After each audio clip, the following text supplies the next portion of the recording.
咁樣呢，今日要介紹呢就係一個色調同埋顏色飽和度嘅 effect 啦。咁你見到Kingmaker 有啲相呢，就類似黑白相，但係有少部分呢就係有顏色嘅。咁其實點樣做嘅呢？咁就會用到喺 Photoshop 入邊嘅色調同飽和度嘅調校呢去做到嘅。咁你而家見到呢，我而家用一幅比較多啲顏色嘅相。咁我係揀翻 Hue and Saturation 啦。咁 Saturation 就係顏色嘅飽和度嚟嘅。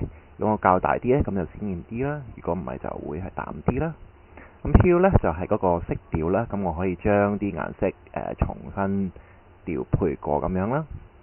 咁除咗我一次過去將啲顏色一次過全部去改之外呢，我亦都可以逐個顏色嘅 channel 去改㗎。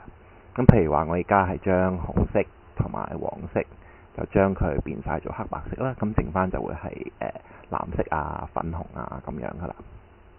咁當然，如果我要係整翻藍色嘅話，我可以逐個交，又或者係去翻即係喺下邊 control 翻啦。咁我可以將嗰個顏色嘅 range 呢去變大佢，咁我就唔需要係逐個去校啦。咁依家我就整翻粉紅色啦，咁我會移去紅色嗰度。OK。咁或者係黃色啦，咁又或者係去藍色嗰邊啦。咁你會見到有顏色嘅地方係會即係跟住我嘅即係跟住我去嗰個顏色 bar 嗰度去轉移嘅。咁樣我可以係紅色加呢個嘅黃色啦。OK。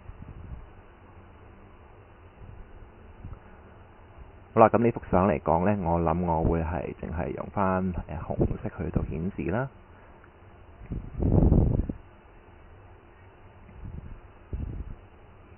OK，咁樣我哋再睇一睇另一幅風景相啦。